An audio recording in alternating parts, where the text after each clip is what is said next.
হ্যাঁ ফ্রেন্ডস, কি অবস্থা? তো আমরা আজকে যাচ্ছি পিৎজা হাট। আর পিৎজাসের পিৎজা আমরা অনেকদিন ধরে খাবো প্ল্যান করছিলাম, কিন্তু আমরা যখন এই পিৎজাসে যাইতাম জায়গা পেতাম না, কারণ ওদের ওই জায়গাটা অনেক ছোট।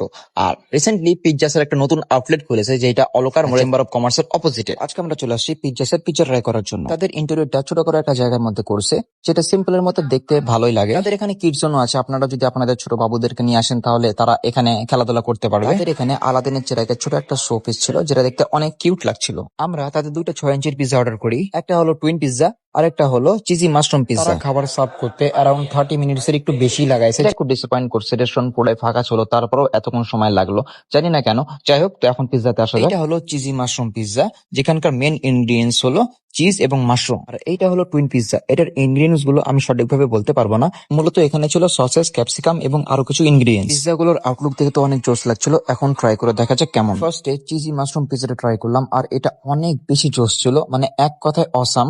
মাশরুম আর চিজের যে কম্বিনেশনটা, এটা একদম পারফেক্ট ছিল। এবার আসা যাক টুইন পিৎজায়, আর এটা আমাদের অ্যাভারেজ লেগেছে। অ্যাভারেজ বলতে এমন না যে খারাপ লাগছে, বাট চিজি মাশরুম পিৎজাটা এর থেকে বেশি বেটার ছিল। পিৎজার পিৎজার কথা আমরা অনেক শুনছি, অনেক ভালো নাকি, বাট ট্রাই করা হয় নাই। বাট আজকে ট্রাই করে দেখলাম, আর আসলেই বলছি ভাই, পিৎজার পিৎজা আসলেই অনেক মজা। আজকের ভিডিও এখানে শেষ করছি, দেখা হচ্ছে নেক্সট কোনো ভিডিওতে। ততক্ষণ পর্যন্ত আসসালামু আলাইকুম, আল্লাহ হাফেজ।